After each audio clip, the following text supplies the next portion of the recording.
خدا ایسا وقت کسی پر نہ لائے۔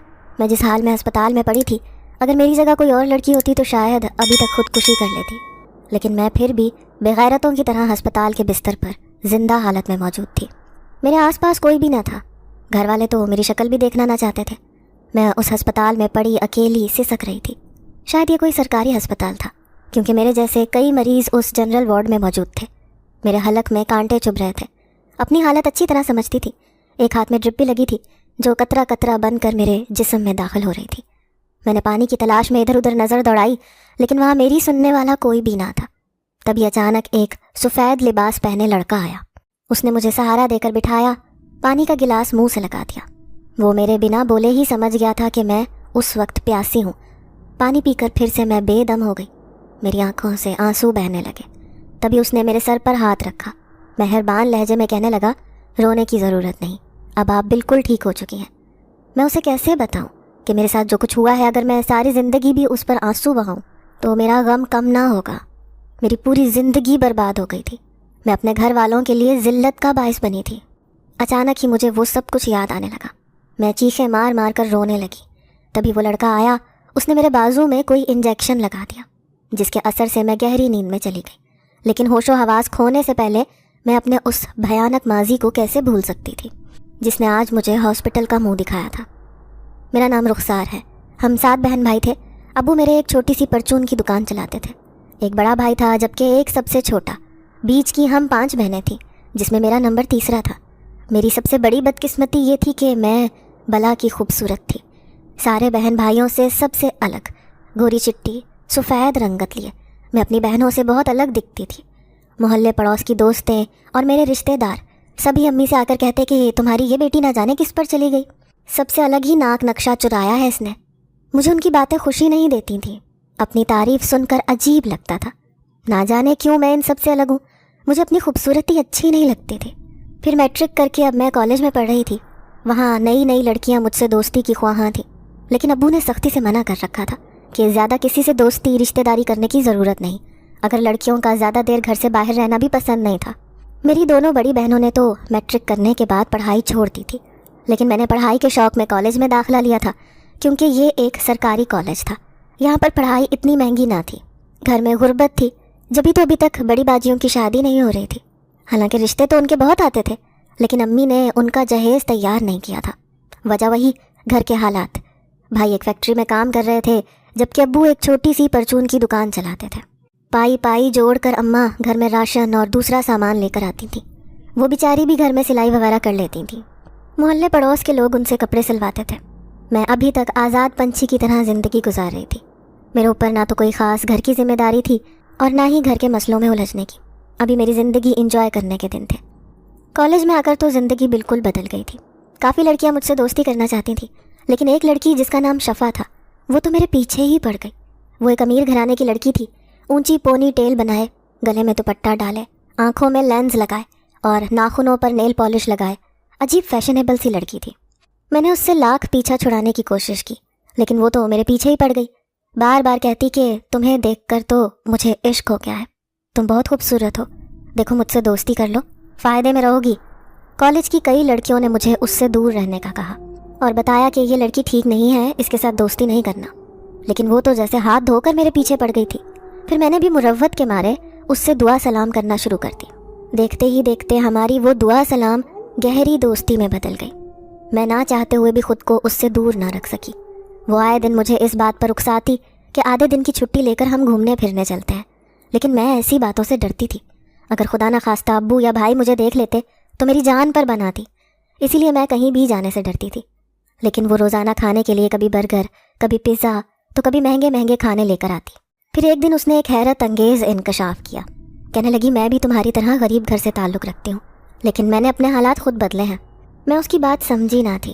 حیران ہو کر پوچھا تو وہ کہنے لگی کہ یہ ایک راز ہے، کل میرے ساتھ چلنا، تب تمہیں سب پتہ چل جائے گا۔ میرے دل میں خیال آیا کہ اگر یہ کوئی کام کرتی ہے تو میں بھی اس کے ساتھ کام کر لوں گی۔ اچھا ہے کہ گھر میں جو اس قدر حالات خراب ہیں وہ بھی ٹھیک ہو جائیں گے، 4 پیسے آئیں گے تو پریشانی بھی کم ہو جائے گی۔ میں نے بغیر سوچے سمجھے ہی اس کے ساتھ جانے کا فیصلہ کر لیا۔ اب جیسے ہی دوسرے دن میں کالج آئی، صبح سویرے ہی اچانک شفا ناٹک کرنے لگی کہ اس کی طبیعت خراب ہے۔ اس نے مجھے ایک آنکھ سے اشارہ کیا کہ تم بھی میرے ساتھ چلو۔